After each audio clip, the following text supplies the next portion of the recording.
Imaginez un avenir où la culture, l'artisanat et le tourisme s'entrelacent pour créer une identité nationale forte. C'est le défi que se lancent les responsables du ministère en charge de la culture en initiant l'atelier de validation de la politique nationale des documents cadres de la culture, de l'artisanat et du tourisme. Les 89 recommandations issues des États généraux de la culture ont permis de poser les bases de cette politique nationale de la culture. C'est un document cadre de référence qui s'articule autour de 3 axes majeurs. Axe 1, la culture, facteur de stabilisation, de vivre ensemble et valorisation du patrimoine culturel.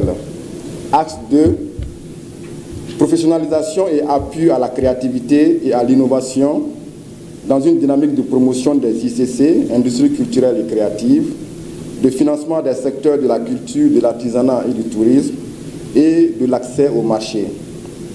Et le 3e axe, enfin, promotion de l'image du Mali.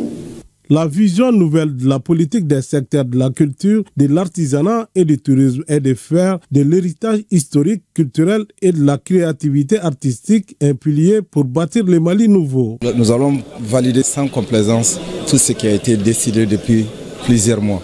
Pour gérer la culture, il faut qu'on ait un document où on peut tous se référer et développer des actions qui vont permettre la promotion de la culture sur le plan économique et aussi sur le plan cohésion sociale.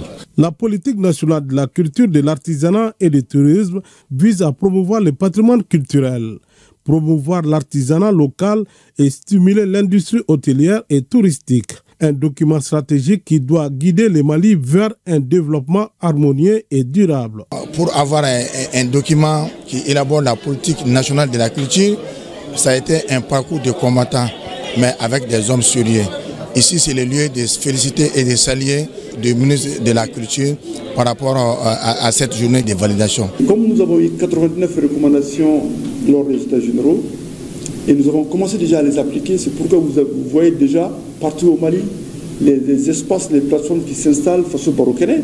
Et en plus de ça, vous avez vu le programme Sifiso aujourd'hui qui se dévoile, qui se développe dans les écoles, dans les établissements. Donc ceci dit tout simplement, c'est pour dire que nous avons déjà anticipé sur la validation. Un pas de plus vers un Mali fier de ses racines et tourné vers l'avenir.